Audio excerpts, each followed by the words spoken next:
Oke, halo pecinta hukum di lapangan. Kita ketemu lagi hari ini. Beberapa hari yang lalu kita bahas terkait dengan konflik pertambangan. Hari ini kita akan bahas terkait dengan solusi atau cara menyelesaikan konflik pertambangan tanpa jalur pidana. Boleh dibilang ini non litigasi lah ya. Oke, assalamualaikum warahmatullahi wabarakatuh. Konflik antara perusahaan tambang dengan masyarakat sering berujung pada laporan pidana, laporan hukum ya ke polisi. Padahal tidak semua konflik harus diselesaikan lewat jalur hukum. Lalu pertanyaannya adalah apakah ada cara yang lebih efektif untuk menyelesaikan konflik tersebut?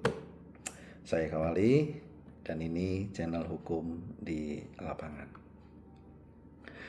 Dalam banyak kasus, pendekatan hukum justru menjadi langkah terakhir, bukan langkah pertama. Karena ketika konflik sudah masuk ke ranah pidana, hubungan antara perusahaan dan masyarakat biasanya sudah terlanjur tidak baik atau rusak lah ya. Ketemu jadi ya kurang enak gitu ya, papasan di jalan ya, apalagi PIC langsung nih yang mengurusi terkait dengan pekerjaan tersebut, yang bertemu dengan masyarakat itu sudah kurang enak ya. Nah, pendekatan pidana memang memberikan kepastian hukum. Namun di lapangan pendekatan ini sering tidak menyelesaikan akar masalahnya. Gitu. Nah, karena konflik tambang tidak hanya soal pelanggaran hukum saja, tapi juga soal kepercayaan antara warga dengan perusahaan dan perusahaan dengan warga. Yang kedua juga soal komunikasi. Biasanya kurang komunikasi. Gitu. Harusnya pada saat mulai beroperasi itu ada omongan atau titipan-titipan, misalnya nanti kalau mau mulai tolong panggil kami karena adat dan istiadat di masing-masing daerah itu berbeda. Ada pantangan-pantangan dan lain sebagainya menurut nenek moyang di berbagai wilayah seperti itu. Terus yang ketiga, soal kepentingan yang saling bertabrakan. Itu ada juga. Nah, dalam pengalaman saya, konflik yang diselesaikan dengan pendekatan dialog justru lebih bertahan lama hasilnya. Lebih komunikatif, lebih solutif lah ya. Memang agak lama karena kita cari solusi yang win-win solution, bukan win-win loser gitu ya. Jadi itu pengalaman saya. Karena kedua belah pihak biasanya justru lebih bertahan di argumentasi masing-masing gitu ya. Tapi dengan dialog memang agak lama penyelesaiannya itu, tapi jauh lebih baik hasilnya gitu. Biasanya kedua belah pihak ini merasa didengar, tidak didikte, tidak dihakimi, tapi didengar gitu ya. Bukan biasanya dipaksakan dan lain sebagainya gitu. Nah, langkah pertama adalah membuka ruang dialog gitu. Membuka ruang dialog, bukan biarin saja mereka yang butuh atau kita yang butuh, bukan seperti itu.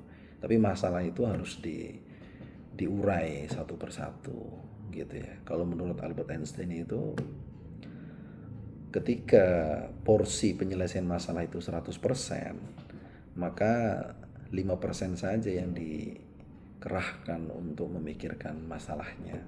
Tapi kerahkan 95% itu untuk mencari solusinya. Nah, mudah-mudahan benar nih yang saya kutip nih.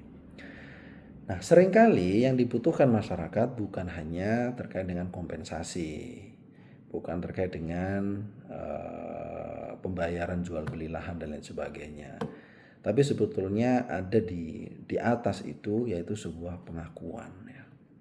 Pengakuan bahwa mereka ada di sekitar kita, di sekitar perusahaan. Masyarakat perlu dilibatkan sejak awal.